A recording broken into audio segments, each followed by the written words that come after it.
tener su presencia aquí con nosotros y su participación. Ya la vamos a escuchar y ya verán ustedes pues todo lo que es esta visión clara, lúcida y siempre abierta que nos plantea la doctora Rosa Campoalegre Septién, quien voy a decir algunas cuestiones. Les digo, va a ser muy difícil abarcarlo todo, pero cuando menos algunas cuestiones significativas para no quitarle tampoco mucho tiempo.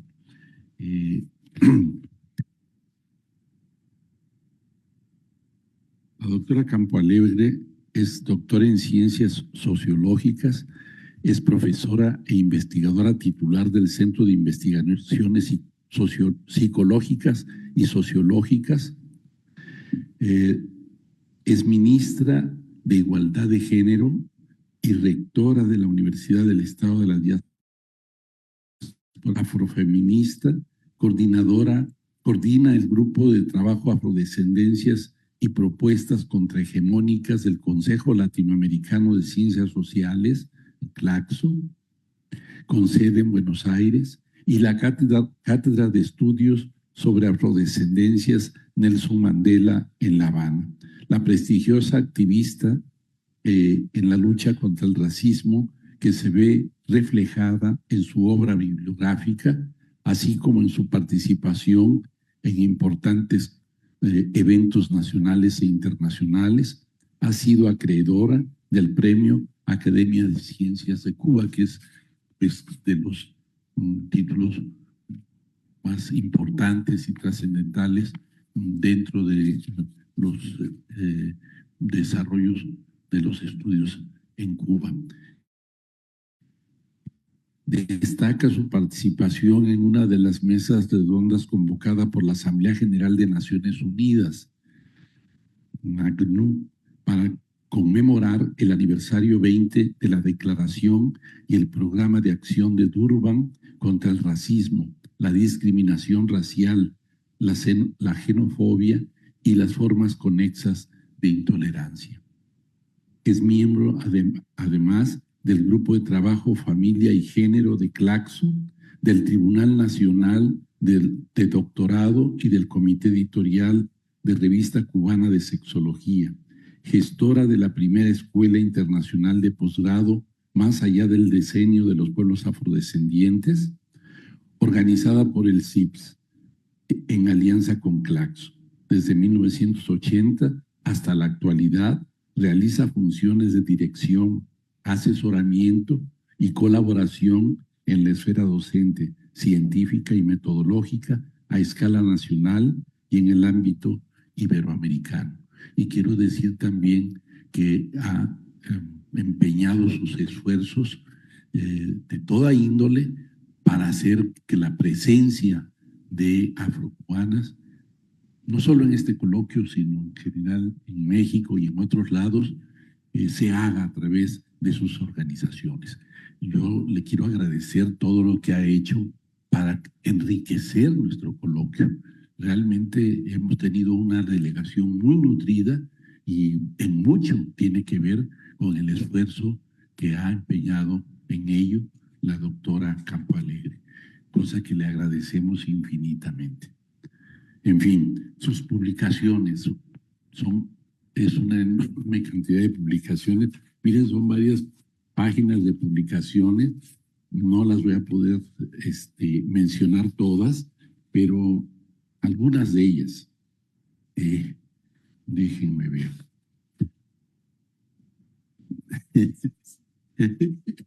Bueno, a ver algunas. Feminicidio. Lo esencial no puede ser invisible. No a la violencia. Esta otra, prostitución en Cuba, miradas a fondo desde los feminismos postcoloniales. Nosotras, desafíos ante el racismo y el patriarcado. Como nosotras, desafíos ante el racismo y el patriarcado. encrucijadas de un decenio afrodescendiente en Cuba. Por aquí algunas que son muy significativas.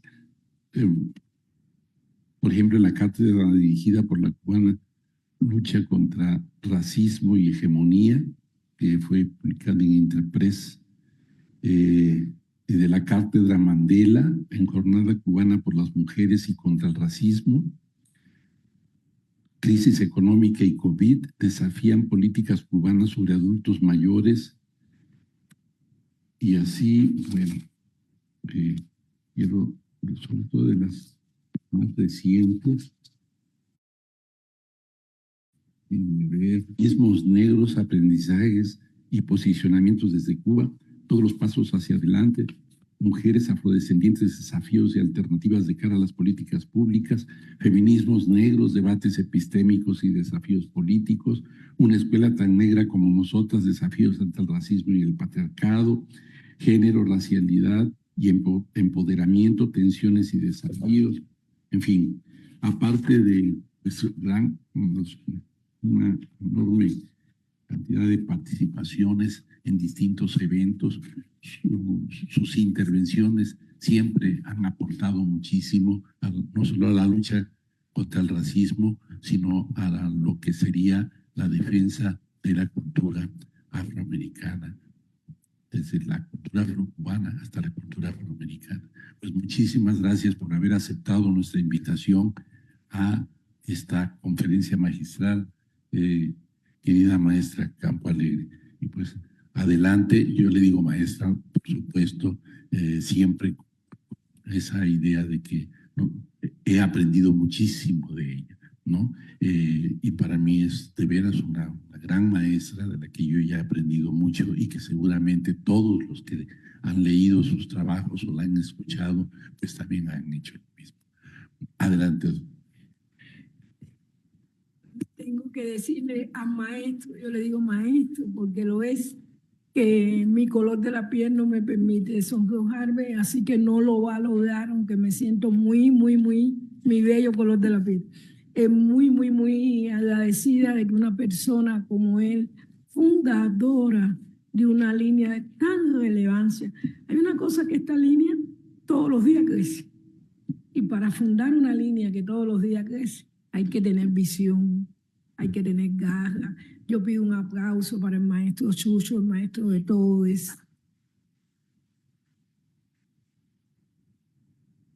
Yo le digo a Chucho que estar aquí, una delegación cubana cada vez más creciente, solo se puede definir con una sola palabra: Ubuntu. No es un resultado de las cubanas y de los cubanos.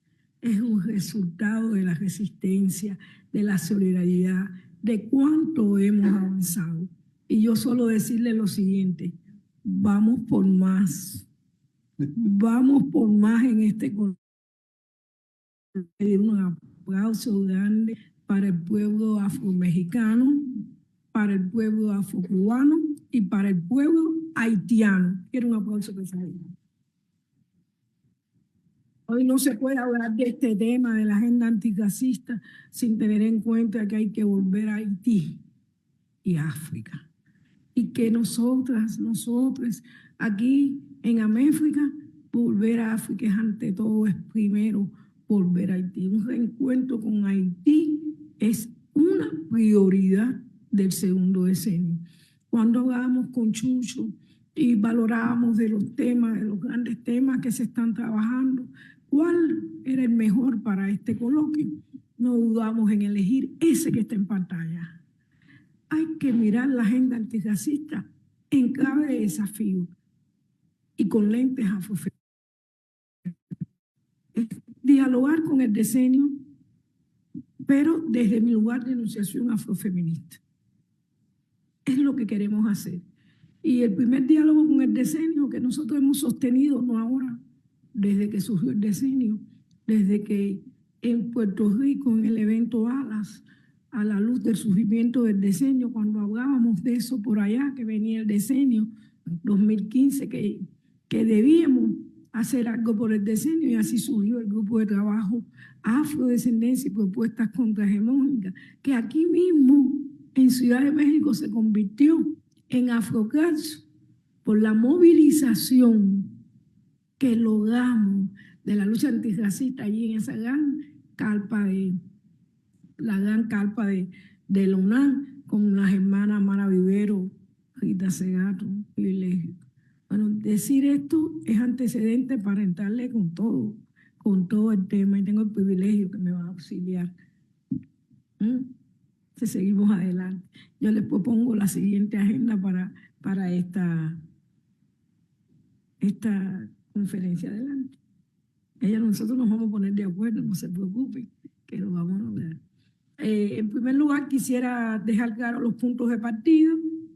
En segundo lugar, el contexto. Sin leer el contexto, no hay estrategia, no hay agenda.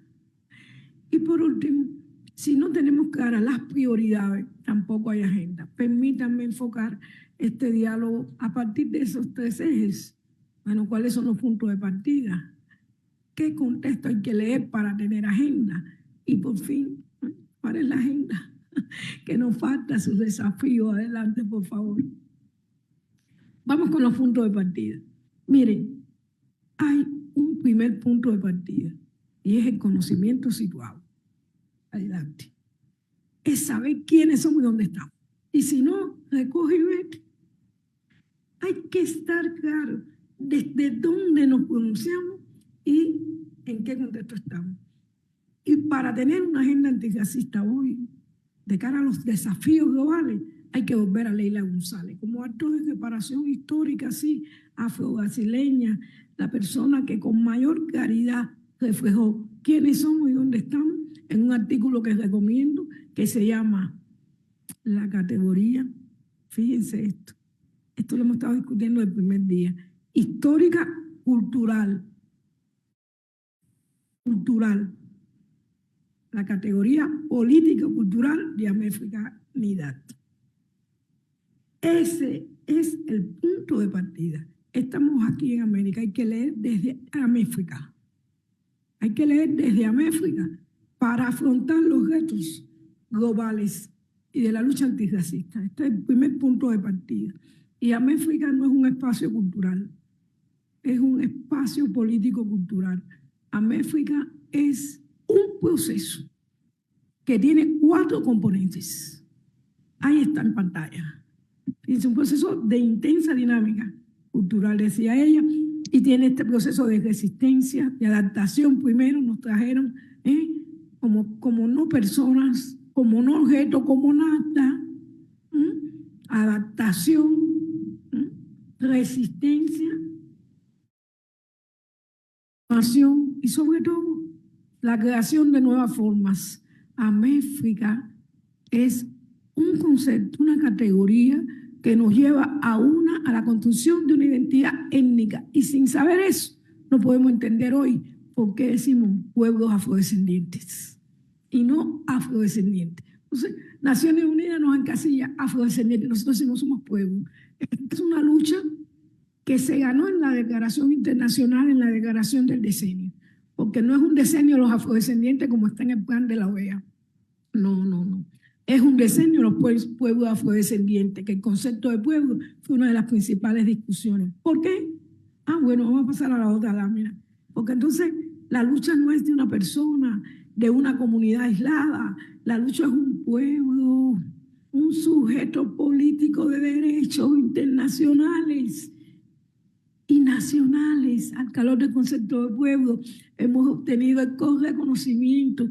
México es un ejemplo de los pueblos afro en las constituciones de América Latina y el Caribe, y estamos luchando al calor de este concepto por un segundo decenio y por la Declaración Internacional de los Pueblos Afrodescendientes.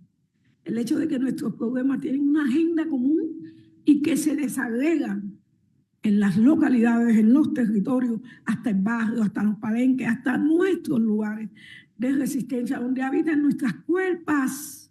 Esto es muy importante, porque la clave del movimiento afro y del movimiento insurgente, de la resistencia, es la unidad. Y la estrategia es a desmontar la unidad somos pueblo, y este concepto es clave en nuestra lucha para entender un concepto que tiene implicaciones políticas, más allá de implicaciones identitarias, más allá de los colorismos, más allá del reduccionismo, más allá del interculturalismo, más allá de eso. Somos un pueblo en resistencia y en desarrollo. Colocar la noción de desarrollo en el concepto de pueblo, en la categoría de pueblo, es vital también para entender hacia dónde vamos. Esto es un punto de partida. Seguimos con otro punto de partida muy importante. ¿Qué es la agenda antirracista? Bueno, yo pudiera decir que es el conjunto de metas, de prioridades, las capacidades de agencia que se derivan de leer esas prioridades y sus resultados. La mesa donde invitamos a todas las personas dignas del mundo, no solo a comer, sino a contribuir a hacer la comida y mantenerla sana y limpia para la nueva generación. Yo diría que es nuestra agenda de desarrollo sostenible. Esa es la agenda antirracista. Fíjense que no es una agenda negra, es antirracista. Y retomo aquí las palabras también de una referente, una maestra, de Angela Davis, cuando dice que en una sociedad racista no se puede ser antirracista. No se puede, no basta con ser, disculpen, no racista. Hay que ser antirracista. O sea, hay que tener una militancia, hay que luchar por eso. Es importante este concepto antirracista. Fíjense que no es la agenda negra, es una agenda antirracista, es una agenda que no tiene color, porque el tema no es de color, el tema es de todas las razones.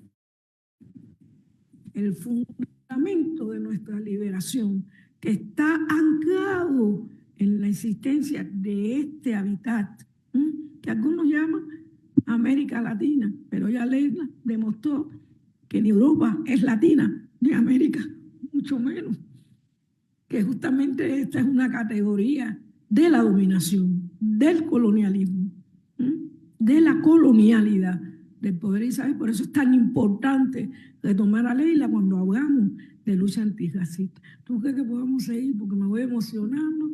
No, vamos a dar un momentico, porque en esa agenda yo voy a destacar barreras, potencialidad y estrategia. Y en las estrategias, las agendas y las prioridades. Por favor. El contexto. Es un contexto de encrucijada, y ustedes saben que es la encrucijada, que reporta muchos dilemas, ¿verdad? Bueno, esa encrucijada está, por un lado, un mundo en crisis. Autoras y autores muy importantes, y voy a señalar una cubana, la doctora Mayra Espino, otras han calificado el contexto cubano y otros como una policrisis. Otros autoras y autores han considerado este contexto como un contexto de crisis civilizatoria. Y les recomiendo un libro interesante, también coordinado por una hermana venezolana, la doctora Bacaroso, cuando habla de los feminismos para un cambio civilizatorio.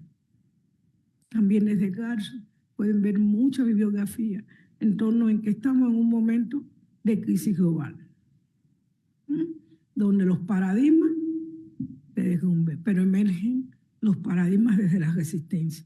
Entonces, es en este contexto que surge el diseño. El diseño enfocado a movilizar las voluntades de los estados para la defensa, la promoción, la garantía de los derechos de los pueblos afrodescendientes. Y con tres grandes metas: reconocimiento y desarrollo. Bueno, ¿qué alcanzamos en el diseño? Reconocimiento, justicia y desarrollo.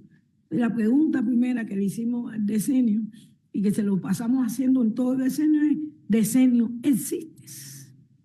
Y les invito a ver en nuestra obra que coordinamos con la doctora Karina Vilaseca y a la que convocamos más de 30 intelectuales de todo el mundo hablando del decenio cuando el 2007, y nos atrevimos a hacer este desafío, llamarle al libro Más allá del decenio.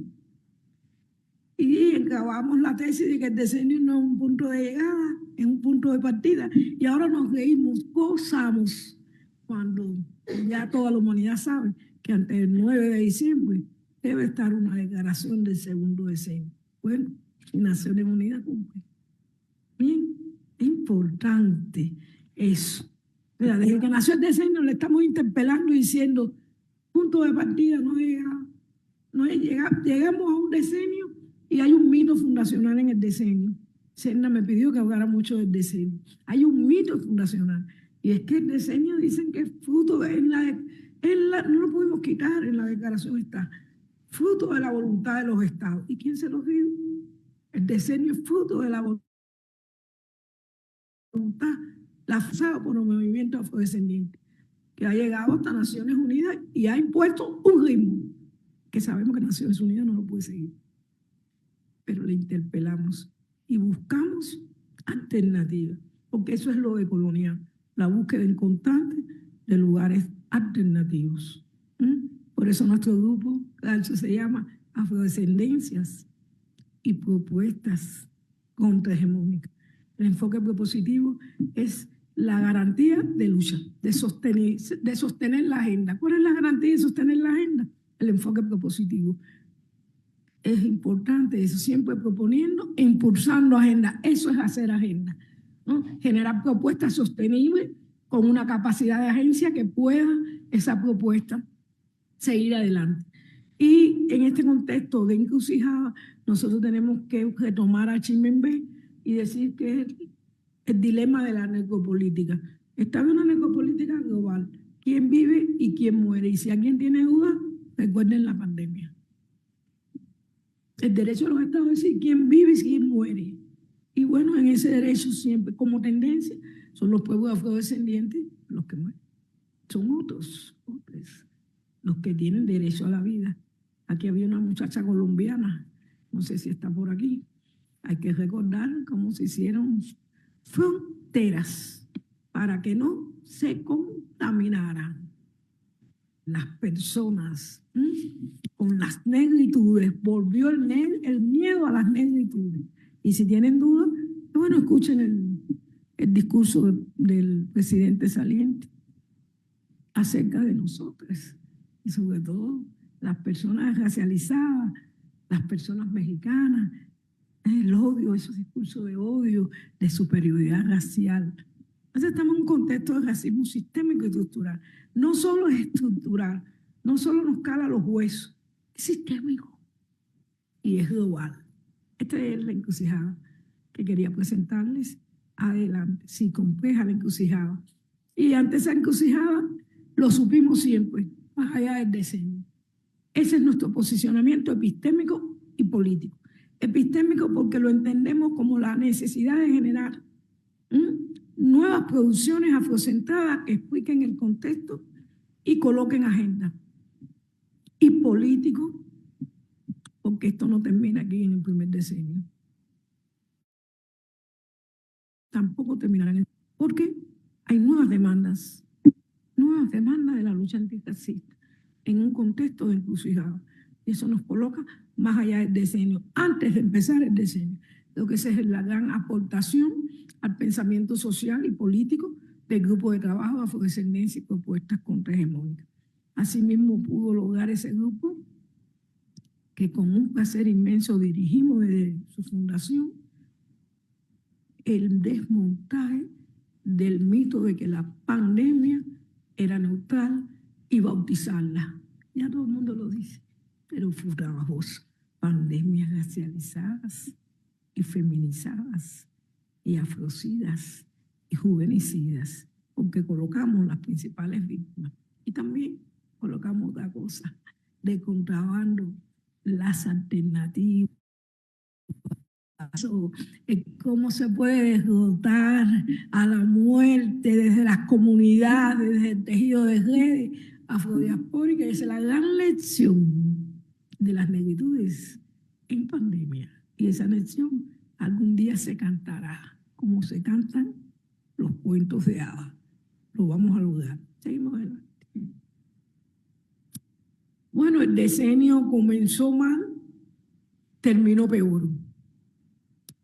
No nos limitamos a eso y desde empezamos a evaluar el decenio. Primero lo provocamos con ese más allá del decenio.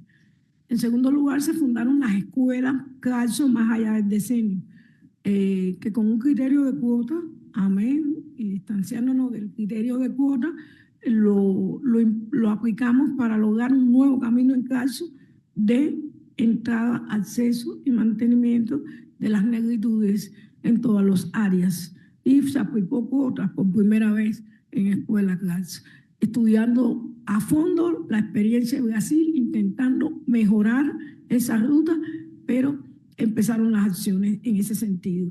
En el 2018, nosotras, las mujeres, la red de mujeres afro-latinoamericanas, afro-caribeñas y de la diáspora, evaluó el diseño. Y después lo evaluó, miren, en San José, un evento de altas autoridades y del movimiento afro y de los jóvenes. Ahí estuvimos en San José.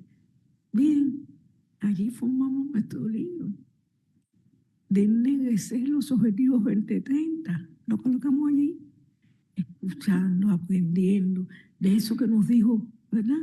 Suele Carneiro, ennegrecer los feminismos. Allí 14 acciones aprobaron los estados para acelerar el decenio. Muy pocas fueron cumplidas. Así que no solo el movimiento afrodescendiente, los propios estados dijeron, hay que acelerar el decenio. Eso estaba pasando a mitad del decenio. No lo logró el decenio. No había voluntad política para lograrlo. Y se acabó el decenio. Pero el decenio, nosotros decimos, ahí empezamos a decir, está un decenio de mora por el incumplimiento de sus metas. Y le dijimos ya en ese momento, y no te vas. Hay que luchar porque este decenio pague. Y solo se puede pagar de una forma. Empezar a pagar, intentarlo. Primero, nosotros mismos cambiando el paradigma de qué queremos.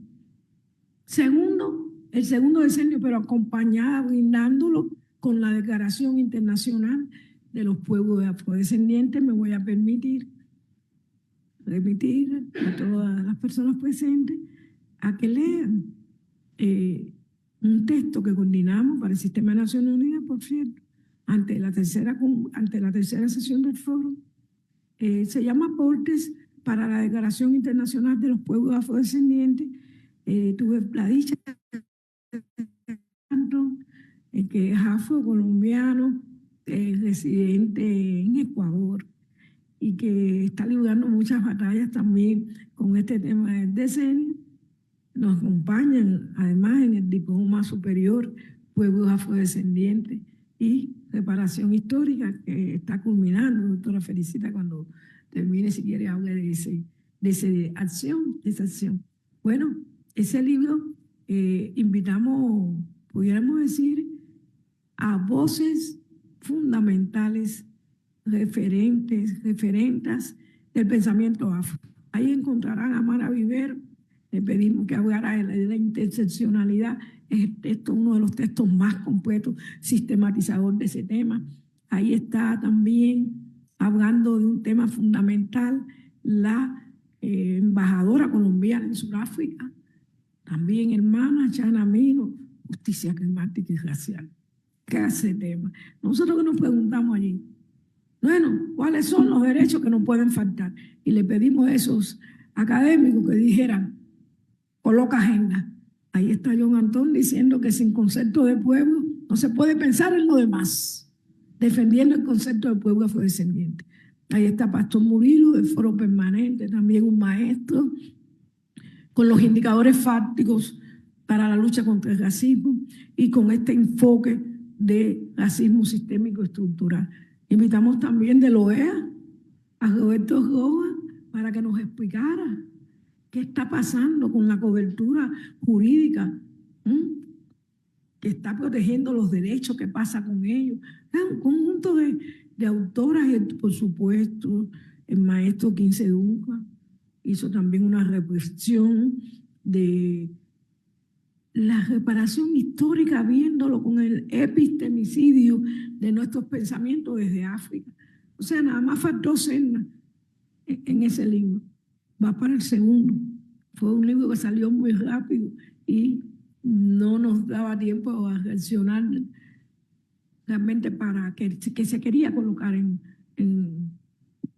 la tercera sesión del foro. Ya habíamos estado, en el 2022 se instaló el foro, viajamos hacia Ginebra, un conjunto de activistas y académicos, porque ya no se sabe quién es aquí los académicos, sino que hablan aquí, están hablando ya ellas, que son académicas, vienen activistas, ya no son académicas, que son un nuevo sujeto político de la lucha antirracista. Ha surgido. Hay que hablar de ese nuevo sujeto político en la encrucijada academia y movimiento afrodescendiente, como aquí. Hay que hablar de los afroindígenas, un nuevo sujeto político. Hay emergencias que se dan la vida y nosotros tenemos que ir produciendo conocimiento para rescatar esas emergencias.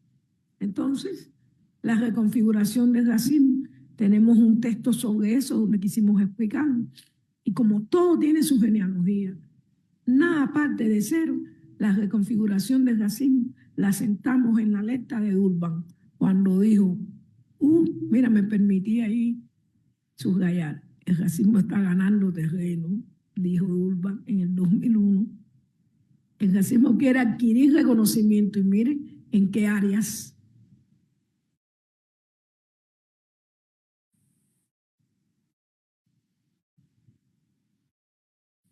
Comunicación y cualquier semejanza es pura coincidencia. ¿Qué ustedes creen? No se equivocó Durban. No se puede avanzar un segundo decenio sin rescatar el programa de acción de Durban y la alerta de Durban de la reconfiguración del racismo que vivimos hoy. ¿Crees que podamos seguir? Me voy a tomar mi agüita aquí y todo. ¿Sí? Permiso, maestro, para tomarme mi agüita. Porque me voy emocionando. Me voy emocionando con estos temas. No olvidar jamás, para cerrar el contexto, no olvidar jamás que el racismo es sistémico y estructural. Y en él vive cada vez más lo que nos insistía Achimembe, el gran pensador africano, la neopolítica. La alerta de Durban, no olvidar, el racismo está tratando de ganar terreno, legitimarse.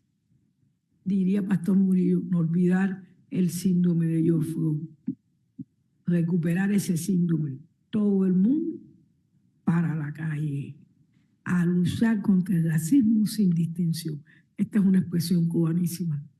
El mundo para la calle, el pueblo para la calle, a luchar contra el racismo, como dijo Natalia, sin distinción de colores y con muchas razones. También hay que tener en cuenta en este contexto de encrucijada las profundas transformaciones del movimiento afrodescendiente. Esto pudiera ser objeto de otra conferencia. Voy a, por lo menos, señalar ahora mismo que nosotros aquí en México estamos haciendo un estudio sobre la reconfiguración de los feminismos negros y hemos identificado 12 elementos de reconfiguración y que operan también en otras partes del mundo y que operan al interior del movimiento. Hay algunos, al menos 5, son estructuradores de todo el movimiento afro. Crecimiento y diversificación. Cada vez más personas de muchos lugares llegan a la lucha antirracista. Crecimiento y diversificación. Nuevos liderazgos. Rejuvenecimiento. Y me voy para la quinta. Articulación y alianza. Eso nos une en cualquier lugar del mundo. Estamos proponiéndole hacer un artículo sobre ese tema. Hay que hablar de eso. Que todo está siendo posible, no solo porque hubo una pandemia que revertió los parámetros, las formas, la vida, sino también porque el movimiento afro se ha reconfigurado. Por lo tanto, en la categoría de reconfiguración del racismo, nosotros insistimos que dentro de él un factor importante empujando es la reconfiguración del propio movimiento y el giro a la internalización de la lucha antirracista. Este giro no es casual, no empezó ahora. Recuerden que Leila ofrece, brinda, produce la categoría mexicanidad cuando su propio... Y desde ese momento se están internacionalizando las luchas. Y por eso hubo un Durban, y por eso hubo un decenio, y por eso antes hubo un año internacional de las personas afrodescendientes, y por eso va a haber un segundo decenio. O sea, nosotros tenemos que entender que la lucha antirracista tiene un giro a la internacionalización, y tenemos que leer que ese giro es potencialmente aprovechable en términos políticos para refundar agendas. Seguimos. Vamos a las prioridades que son muy importantes. La primera prioridad, releer los aprendizajes de la pandemia. No se puede tener una actitud política seria, responsable hoy, sin leer, en clave de colonial, crítica, de pensamiento crítico, los aprendizajes de la pandemia. El primero es que la pandemia, bueno, ni ella ni las que vengan van a ser neutrales. Los pueblos afrodescendientes fuimos las principales víctimas, pero al unísono, como siempre, acostumbrados a resistir, nos escapamos. ¿Y qué pusimos? La alternativa. Fíjate, principales víctimas y colocar la alternativa. ¿Cómo la alternativa? Reconstrucción de agenda. Y otras áreas, ámbitos, posibilidades de agencias y un desplazamiento hacia las comunidades. Gracias, pandemia. Nos hiciste entender cuál es el lugar. Hay que retomar las comunidades. Ese es el lugar donde ganamos. De ahí para arriba y no de arriba para abajo. Otro elemento importante es finalmente recolocar la agenda. Y aquí está la idea de que recolocar la agenda es, de un lado, ennegrecer los objetivos 2030, y eso significa con nuestras prioridades, con nuestras metas y con nuestras presencias y con nuestras cuerpos. Ennegrecer los feminismos, que como decía Suele Carneiro, que lanzó esta tesis, era de un lado ennegrecer las demandas del movimiento feminista, del feminismo blanco hegemónico, de un lado, para que sean más representativas. Feminizar la agenda del movimiento afro. Es la capacidad de entender los procesos de doble vía en lucha de contrarios. Es que nosotras las negras, la lucha es casa adentro y casa afuera, no solo con las instituciones, también dentro del movimiento negro, por nuestros derechos en la intersección mujer, raza y clase, que es fundacional en los feminismos negros. Bueno, la niña del día. Sin ella no entenderemos nada. La reparación histórica.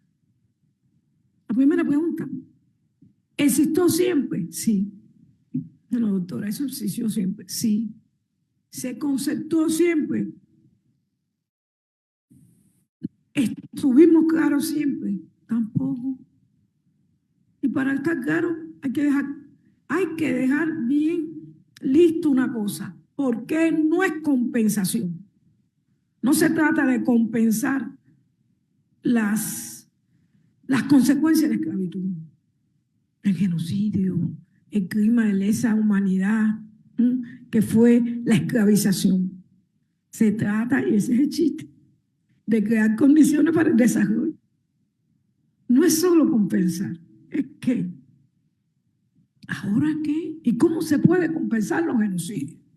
¿Cómo se puede? Les invito a ver el plan del CARICOM. El Caribe, como siempre, todo empezó en el Caribe. El plan del CARICOM sobre reparación histórica. Y nada es acabado, todo tiene límite, pero es una vía. El decreto de reparación de Colombia tiene sus cosas, pudiéramos hablar otro día, es una vía. Experiencias, la coalición global de lucha antirracismo que está promoviendo, colocando toda una agenda de reparación. La reparación tiene que ser integral, y cuando digo integral, en todas las esferas. Y cuando digo integral es que no es solo económica, no es solo material, es tangible e intangible y también simbólica. Y eso es algo muy interesante que pudiéramos hablar, que se discute mucho hoy. Cómo los estados responsables, que tuvieron responsabilidad en el genocidio, tienen que pedir perdón. Y un ejemplo ha sido este país, gracias a México, pedir perdón y exigir a esas autoridades pedir perdón. Hay una serie de obstáculos y oportunidades sobre este tema que se están discutiendo, pero lo más importante que tenemos que decir es que la reparación no es compensación, que tiene que ser integral y transformadora, emancipadora. Todo, ya reparamos aquí como si fuera una calle en La Habana, ya reparamos aquí, no. Tiene que lograr cambios sustanciales y tiene que ser interseccional, ya que las huellas y el andar hacia adelante tras la esclavización es diferente en cada cuerpo, en cada persona, en cada pueblo, en cada comunidad. No podemos folclorizar, ni reducir, ni llegar a los esencialismos en materia de reparación. Tiene que ser interseccional. Y vean a Mara nuevamente con su texto, destacando solo yo ahora que no se trata solo de cruzar variables, que a veces en la academia vamos y convertimos un elemento de política de lucha en solo una técnica. No se trata solo de cruzar variables, se trata de identificar para afrontar dónde convergen los sistemas de dominación. A mí me hicieron una pregunta, lo que fue en la Defensoría, en el Tribunal Electoral. Bueno, ¿cómo usted cree, hablando nosotros de una manera crítica sobre las cuotas, cómo atenuaron las debilidades de las cuotas, que además tienen muchas potencialidades? Pero estamos hablando de las debilidades, aquellas que tienen que ver con la lucha por las cuotas, por el enfrentamiento con las cuotas, por la usurpación de identidades, por la representación y la representatividad. Y yo dije, tenemos un mecanismo, un instrumento, un arma poderosa, una herramienta, que es la interseccionalidad.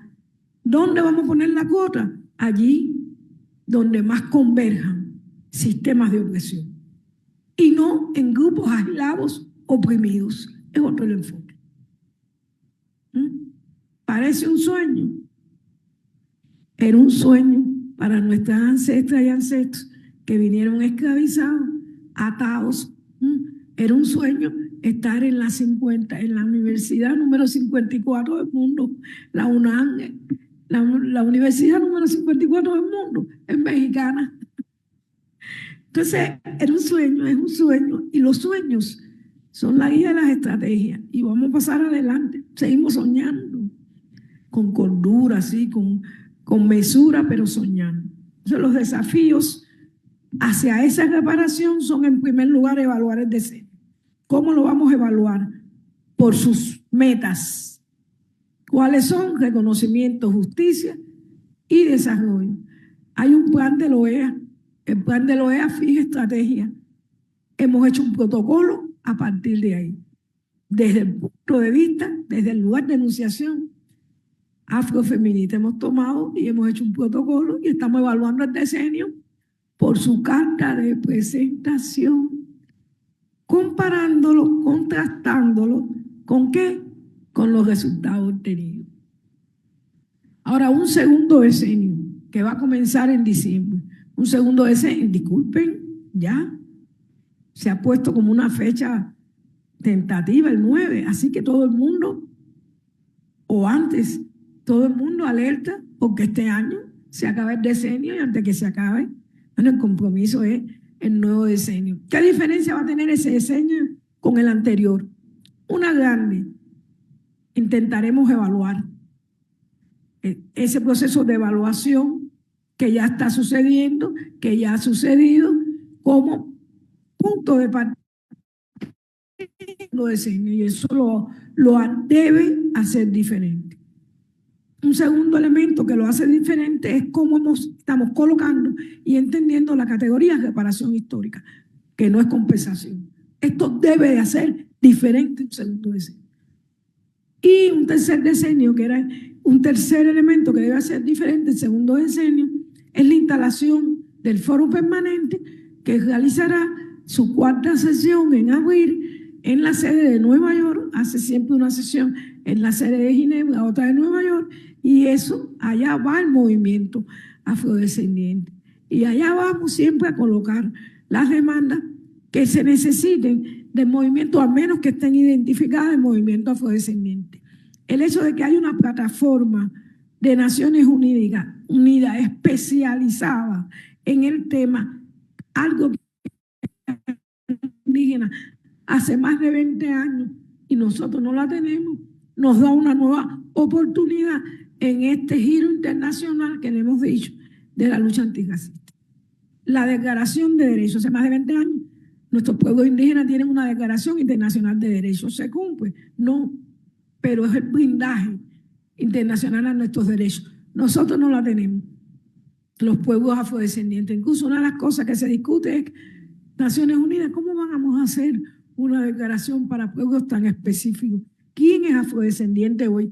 Y por eso es importante rescatar a Durban, porque afrodescendiente no es una moda, es una categoría política emergida de Durban. Y si perdemos el anclaje que nos da esa categoría como sujeto político internacional, estaremos en problemas. Entonces nosotros tenemos que ver algo que, y voy a retomar a Lenin, hoy no se habla de Lenin, y hay cosas que yo creo que me encantó cuando hablaron las cubanas de civilización y barbarie, pensando yo en Rosa Luxemburgo, en los legados. O sea, hay legados que, si bien las teorías y las prácticas entraron en conflictos, hay legados que hay que retomar. Y un legado, yo pienso que es esta obra de Lenin, ¿a quién beneficia? Cuando dicen que en política no es tan importante a quién lo dice, cómo lo dice, dónde lo dice, sino a quién beneficia. Eso que hace, eso que dice, es importante, ¿a quién beneficia? Pensando en eso, hoy hay que apostar a la categoría pueblo afrodescendiente como sujeto político. No, el problema no es con Rosa, tampoco con Jacqueline, no es con los cubanos, que es el segundo pueblo más grande afrodescendiente de América Latina. No, el problema es con todos. El arma más fuerte que nos legó la sabiduría, la epistemología, la filosofía africana. Vamos todos o no va nadie. Importante eso. Importancia de concepto. Ya hemos hablado de ennegrecer los feminismos y ennegrecer los objetivos 2030. Dije hace 2 años en esa capa grande de UNAM, en la conferencia GALS, una cosa muy importante. Yo les pedí a todos los amigos, los colegas que estaban allí no cabía nadie más, y es una plaza enorme. Les pedí, cuando no vean un negro, una negra, pregunten. Eso es ennegrecer. Pero además, ¿cómo lo traemos? ¿Qué roles? Y algo muy importante, ¿en qué medida las demandas de los movimientos sociales tributan a los derechos de los movimientos negros? Eso hay que preguntarse. ¿En qué medida las demandas de los movimientos negros tributan a las demandas de los movimientos sociales? Hay que hacer sinergias, si no, no avanzamos. Y el que tenga duda, les invito a que lean 2 cosas. el ensayo de Martí de Nuestra América. Léanlo. Y esta idea de Nelson Mandela, paradigma, dice Mandela, todos estos acontecimientos me llevan a decir que los viejos métodos hoy son suicidas. Pensemos en eso. Adelante. Aquí otro maestro, Pastor Murillo, insiste en que estamos en una tercera generación de derechos de los pueblos afrodescendientes. Esto es muy importante y siempre lo digo con mucho respeto. La primera generación nos dio la emancipación. Sabemos que no fue tal, pero evidentemente fue un otro escenario de lucha, ¿verdad?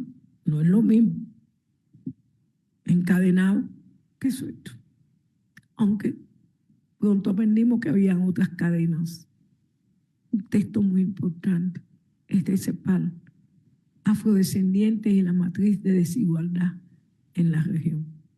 Tenemos en el centro la matriz de desigualdad, que es interseccional. Por eso es racismo sistémico y estructural. No sé, hay que desmontar estructuras y sistemas. Justicia climática. ¿Dónde vive nuestra gente?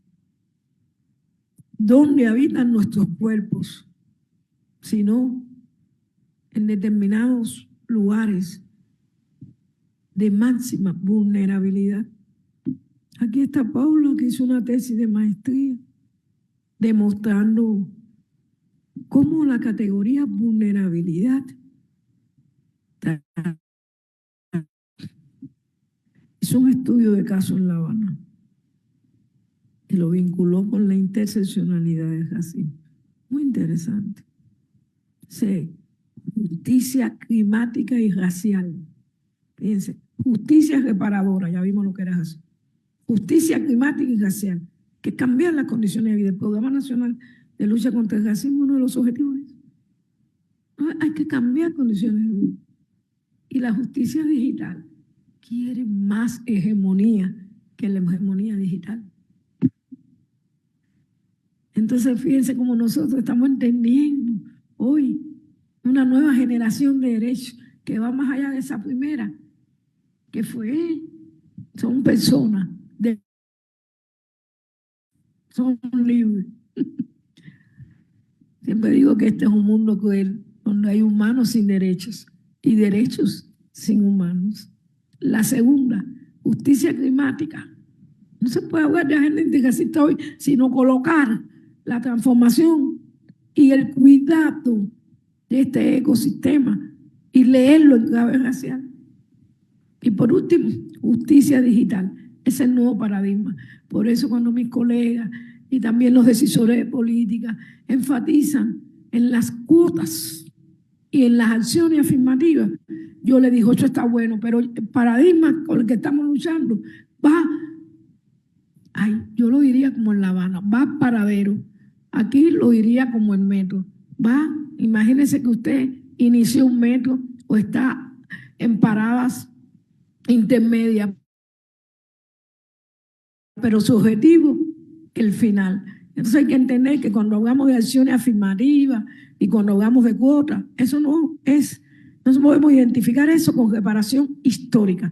Al menos no lo agota en lo fundamental. Porque sabemos que determinadas políticas afirmativas y acciones pueden reproducir el racismo sistémico y estructural. Nos vamos al otro. Nos vamos para los otros desafíos.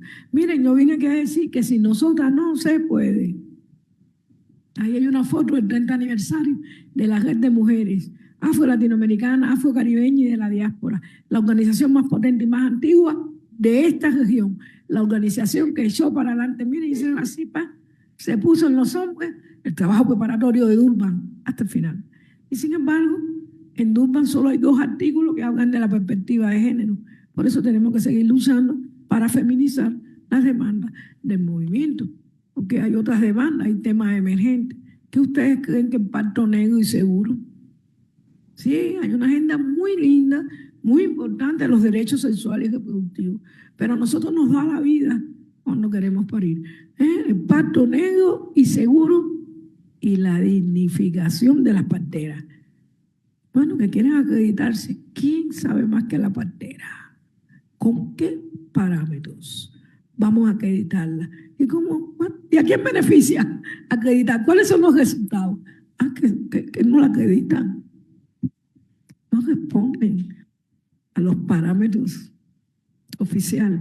¿Y qué sentido tiene? ¿Quién es una partera allí en su comunidad? Una lideresa, es una movilizadora. Entonces nosotros tenemos que avanzar hacia el colocamiento de una agenda que también tiene en cuenta los derechos de las mujeres. ¿Y qué cosa es entonces la perspectiva interseccional? Fíjate, nosotros nos preguntamos, ¿basta la perspectiva de género? Y decimos que no, que hay que pasar a una perspectiva también interseccional desde el lugar de enunciación de las afrofeministas. Fíjense cómo enlazamos el tema. Seguimos adelante. Estoy ahora recreando las prioridades, ¿no? Parar el genocidio negro. La imagen de Marielle. Acabamos en este año de hacerle un homenaje en la 4ª escuela afro, lo hicimos en Río de Janeiro, con el pretexto de llegar a su monumento y comprometernos con a las nuevas metas. A las nuevas metas. Parar el genocidio negro. Seguimos adelante. Sí, vamos a concluir, Chucho. Vamos a concluir, ¿qué tú crees? Vamos a concluir. Yo dijera que estas son prioridades que van desde la deconstrucción de los aprendizajes de pandemia a ¿y nosotras qué? Ahí ven que tenemos la invisibilidad estadística, cuántos somos, dónde estamos. Es un desafío tremendo. ¿Qué política seria va a haber si no se sabe dónde estamos, quiénes somos, cuántos somos, qué hacemos? Un desafío importante. Y recuerden, ¿a quién beneficia? No saberlo. Los tejidos comunitarios, la evaluación del decenio. Miren este concepto. Interseccional.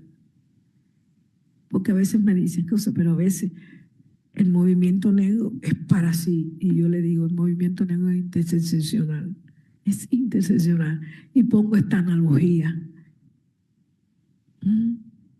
que aprendí en mi barrio, mirando, viviendo en mi barrio.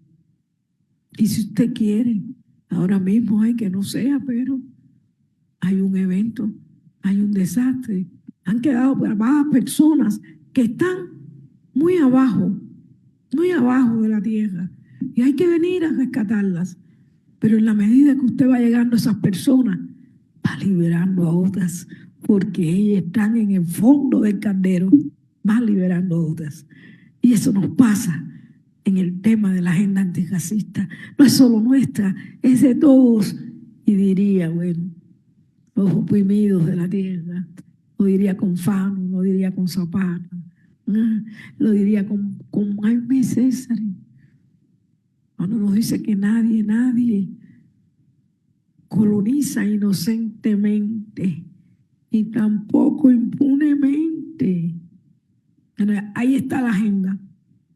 Es la mediática, la articulación academia, que nosotros leíamos la articulación, después vamos la gente de la Cátedra Mandela, pues, y viendo cómo hemos avanzado en eso, diciendo, compartiendo, veíamos la articulación como el estar desde la academia en el movimiento. Pronto entendíamos que era otro lugar, que había que estar en el movimiento y desde el movimiento hablar la academia. Y después nos desconstruimos y dijimos, es un nuevo lugar, es la encrucijada. Sí. Mira, nada se logra sin eso. Entonces yo quiero evocar a una maestra, Distinción Cátedra Mandela, una de las voces más laureadas de las letras y la poesía cubana, y del activismo, fundadora de Afrocubanas. Georgina Gerayoya, maestra. Hay que buscar un reencuentro con África diferente de estos conceptos. Aquí tengo dos poetas, son fruto de la revolución cultural en Cuba. Ese poema de África, ustedes quieren recitarlo, a dos manos, a una, a la mitad de la mano, alcáncenle, ponerle todo aquí, vamos a ponerle todo aquí, vamos a ponerle todo aquí, vamos. Porque sin eso no hay agenda, no hay agenda racista ante un segundo decenio. Es que sin entender eso, habla decenio, habla un segundo decenio sin entender que nosotros tenemos que buscar un reencuentro con África, jerarquizar a Haití y la categoría africanidad. Ponle todo. África. Cuando yo te menciono siempre que seas nombrado en mi presencia, será para elogiarte. Junto a ti, permanezco como el pie del más grande árbol.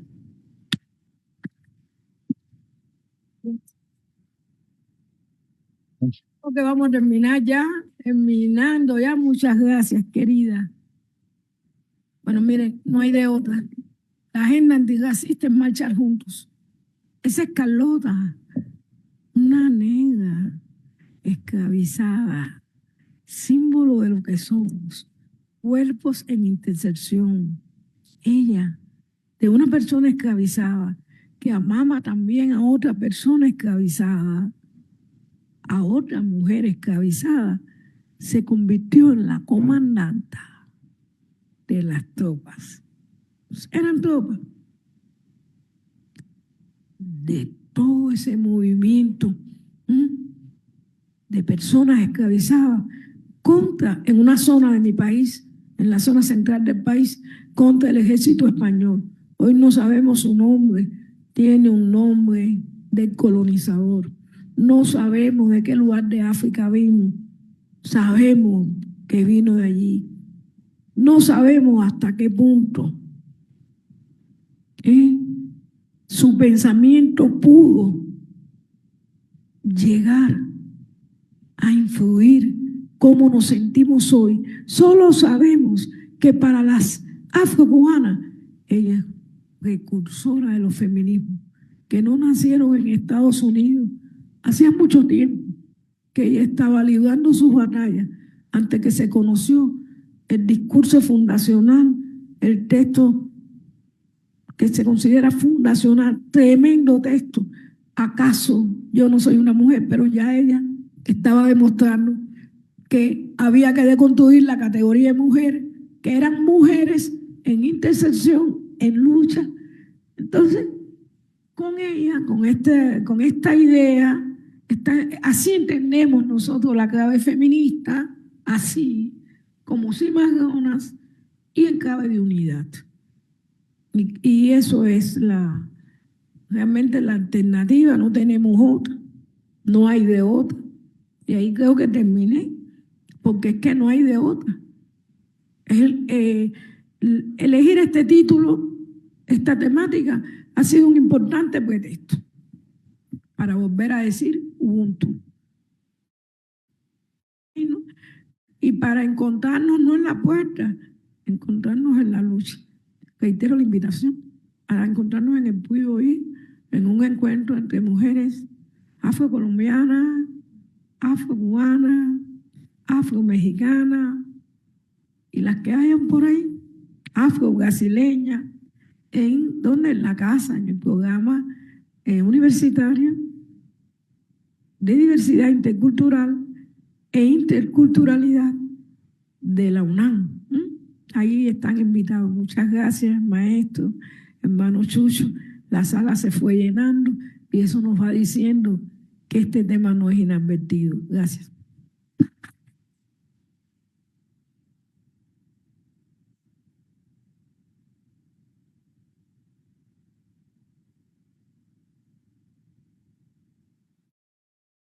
Gracias por esta excelente participación, por esta sistematización importantísima de, de ahora para adelante, ¿no? Que eso significa una agenda. ¿Hacia dónde? ¿Cómo? ¿Y por dónde? ¿No? Bien, seguramente habrá participaciones, comentarios, preguntas. Todo está abierto para que ustedes de manera completamente libre puedan manifestarse también y hagamos realidad esto del nombre de un coloquio, ¿no? Que realmente lo sea, que sea esta interlocución, que sea este diálogo, que sea este convivirnos, no solo en la palabra, sino en todo lo que es nuestra presencia. Está abierta entonces, está abierto el micrófono para que ustedes participen y, y, y digan su propia palabra. Adelante, por favor, anímense, que demos un coloquio movido.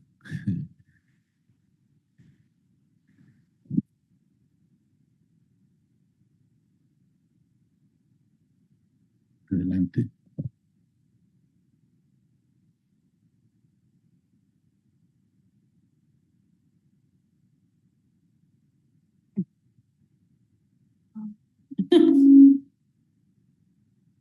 Bueno, buenas tardes a todas, todos y todos.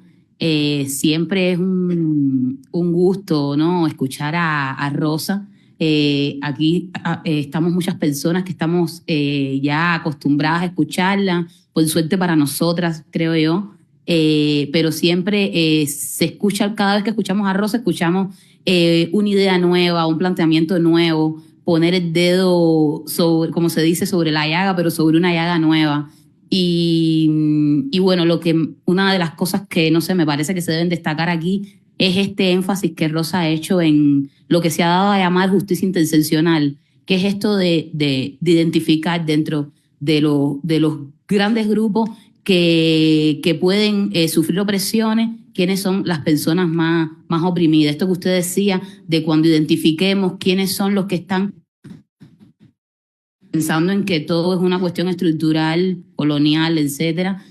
Cuando identifiquemos quiénes son estas personas, entonces quienes dentro de estos grupos tienen además algunos privilegios, también entonces van a ir saliendo de las opresiones que vienen junto a esos privilegios, ¿no? Y es esta cuestión de vernos desde la interseccionalidad, pero desde lo situado. Y por ejemplo, yo digo esto porque hace unos meses en La Habana nos reunimos un grupo de mujeres afrofeministas que decidimos interpelar a las masculinidades negras del movimiento antirracista cubano. Y tenía que ver con este tema, en qué actitud o qué hacen estas masculinidades negras, líderes antirracistas, cómo ven a las mujeres negras, afrodescendientes, antirracistas. Y en ese momento uno de ellos decía, no, es el hombre negro gay. Y por supuesto le dijimos, no, ese no es el sujeto más oprimido. La sujeta o sujete más oprimida o oprimida es la mujer negra trans, al menos en el contexto cubano, era lo que identificábamos, con más intersecciones que pueden estar sobre su cuerpo, si esta mujer es de una región que no sea de la capital, si esta mujer tiene una situación de discapacidad, según la edad que tenga esta mujer, pero identificamos que era ahí, dijimos eso mismo, que si no nos damos cuenta de dónde vienen las principales opresiones, no podemos hacer nada en la lucha antirracista. Entonces, esta fue una de las cuestiones, no sé, que al menos me llamaron más la atención en esta conferencia magistral de la profesora Rosa. Gracias.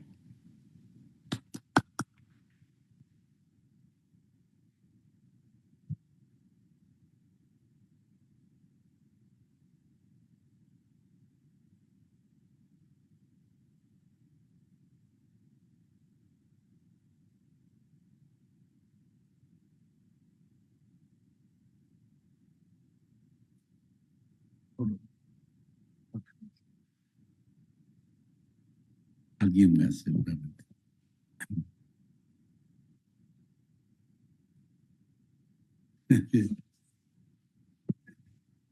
Primero, cerca de visita para los cuadros se rompen en México, no en casa.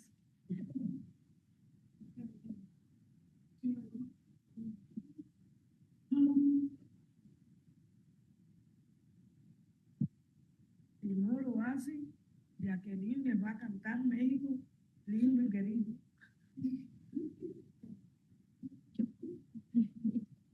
Apúrense porque ella está preparando México lindo y querido para que vayan y vayan.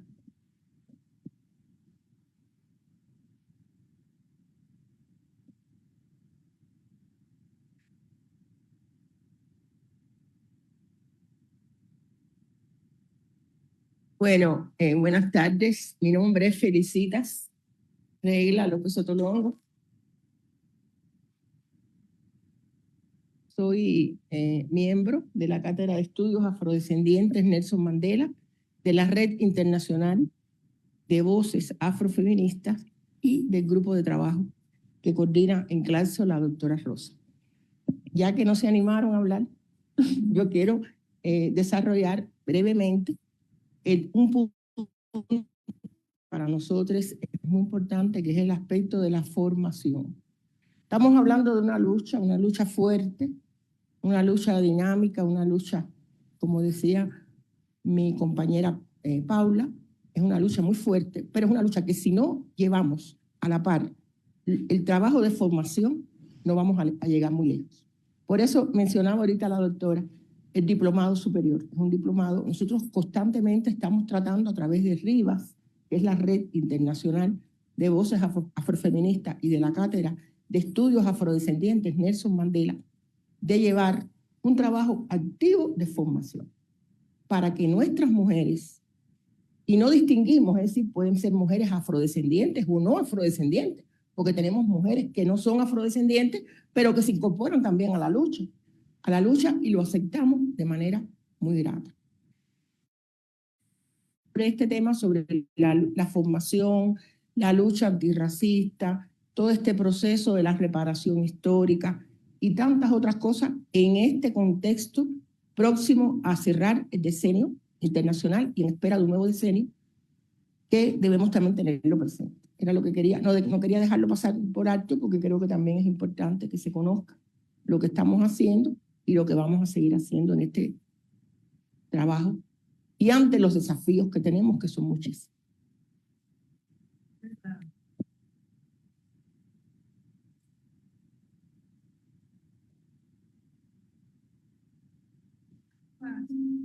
Organizaciones de la sociedad civil y de la naciente Asociación Internacional para el Desarrollo Afrofeminista, que con CELENCA está naciendo, ya estamos diciendo, nació en noviembre. Y ella sí conoce mucho la importancia de la formación. Esto pasó de notaria internacional a activista antirracista. Ya, para las calles, a formar gente. Gracias, Felicidad. Bueno, sí, tomo la palabra. No, solamente quiero decir que Rosa, como siempre, de manera tan asertiva, ha visibilizado puntos súper importantes que nos tocan hoy en la lucha antirracista, que es una cuestión política principalmente y que muchas veces no se ve de esa manera. Y creo que también ha servido como una síntesis integradora de lo que hasta ahora se ha tratado en nuestros paneles y poner en evidencia cuestiones tan fundamentales como el tema de la comunicación y cómo la batalla se libra, no solamente en el espacio físico, sino también en el espacio virtual, y creo que es uno de los grandes retos que nos quedan hoy en día con el tema del racismo y a todo lo que estamos expuestas y expuestos y expuestes en ese sentido. Rosa también apuntaba a una cuestión muy importante, que es el tema de las políticas afirmativas y cómo se están viendo y desarrollando en nuestros países latinoamericanos, y cómo estas muchas veces, si no se tratan de la manera correcta, tienden a reproducir entonces las cuestiones raciales, y que va desde una clave interseccional, porque no es, o sea, no solamente el bien, llevamos ese color de piel que tiene que ver si somos mujeres, de dónde venimos, cómo somos, tiene que ver con nuestra sexualidad, con nuestra clase social, que también se tiene mucho miedo a hablar de clase social, pero es real que la pobreza tiene cara y es negra, tiene melanina en la piel. Entonces creo que todas estas cuestiones que has aportado, Rosa, o sea, muchas gracias. Porque parece mentira también que desde las academias se justifique el racismo y se deslegitimen nuestras luchas antirracistas y que se piense que estamos siendo personas exageradas, que el racismo no es real. Primera pregunta, ¿quiénes inventaron el racismo? Y entonces también en voces de quienes están estos discursos, ¿no? Estas discursivas que son racistas y que tenemos que empezar desde aquí, o sea, desde cómo y qué nombre le damos a las cosas y cómo las estamos entendiendo. Y eso, o sea, creo que esa es una alerta también muy grande que tenemos que hacer, porque muchas veces pasan desapercibidos estos discursos y que están también en estos espacios. Entonces creo que ahí en ese sentido también hay que tener una alerta. Muchas gracias.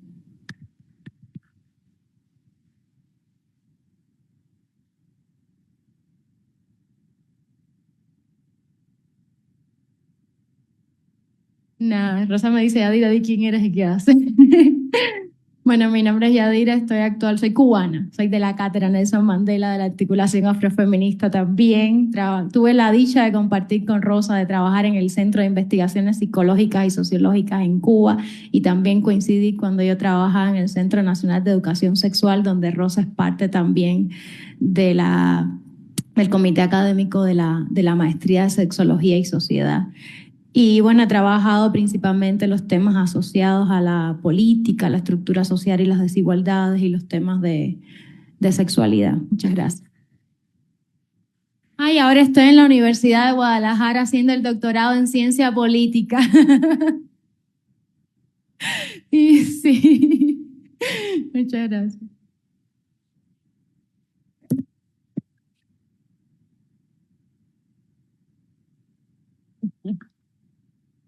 Bueno, entonces déjame empezar yo al revés. Yo soy Jacqueline, especialista de Relaciones Internacionales del Instituto Cubano del Libro y miembro con mucho orgullo de la Cátedra Nelson Mandela y de la Red Internacional de Voces Afrofeministas. Yo creo que para hablar de esta conferencia y de los puntos en que tocaba magistralmente la doctora Rosa, nosotros, y desde la política, nosotros en Cuba, creo que, o sea, hay una voluntad política en la lucha contra el racismo, hay todo un programa, toda una estructura en función de la lucha contra el racismo, pero creo que nos quedamos en palabras.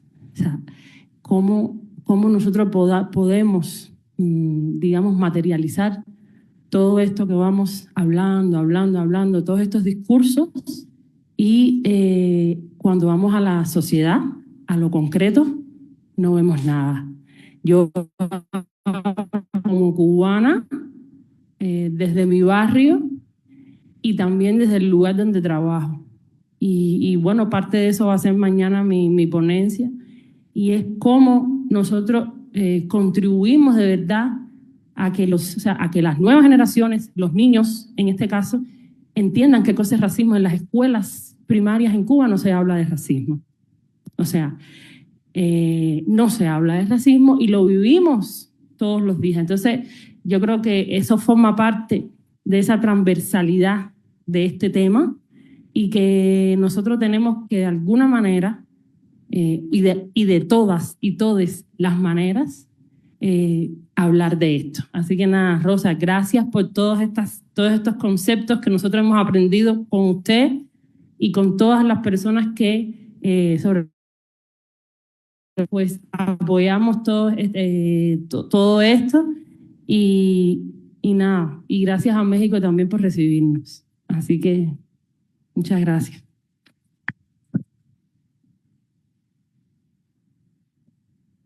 Muchas gracias, doctora Rosa. Es un gusto escucharla nuevamente. Pues cuando estaba escuchando su ponencia, su conferencia, de pronto me sentía lejos, lejos. O sea, yo me imaginaba, yo soy de Costa Chica, el estado de Guerrero, y la escucho su conferencia y de pronto sentía, no sé, digo, me sentía lejos porque creo que como mexicanos, mexicanas, tal vez haga falta un poco, hace falta ese trabajo. Al escucharla vemos que tienen un trabajo palpable, ya algo ya más materializado. Obviamente hay academias, hay instituciones que sí llevan el tema sobre racismo, discriminación, pero creo que hace falta mucho en México para que venga desde justamente de lo que usted mencionaba, que vengan como desde los planes y programas de estudio, porque realmente son pocos los espacios. Entonces, por eso así como que, bueno, yo así lo sentí, pero como que me quedé callada, dije, no sé, de pronto sí motiva, o sea, la motivación, pero también dije, ¿cómo hacerle, no? Porque como usted lo dijo, desde quiénes somos, ¿no? O sea, quiénes somos, de dónde somos, y no olvidar jamás, o sea, de dónde venimos. Entonces, pues felicitarla y pues también anima mucho. De hecho, le digo que de pronto me sentía lejos, pero de pronto como que uno se animaba, tenemos que hacer trabajo, como lo han comentado, desde donde estemos, de donde podamos, ¿no? Entonces, pues felicitarla solamente y felicitar también al coloquio. Muchas gracias. Gracias, Odilia. Muchas gracias.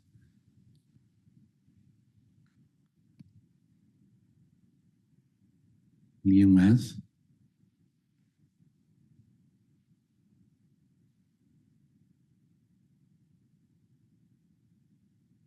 Me gustaría decir que sin sonrisa, sin alegría, no hay lucha.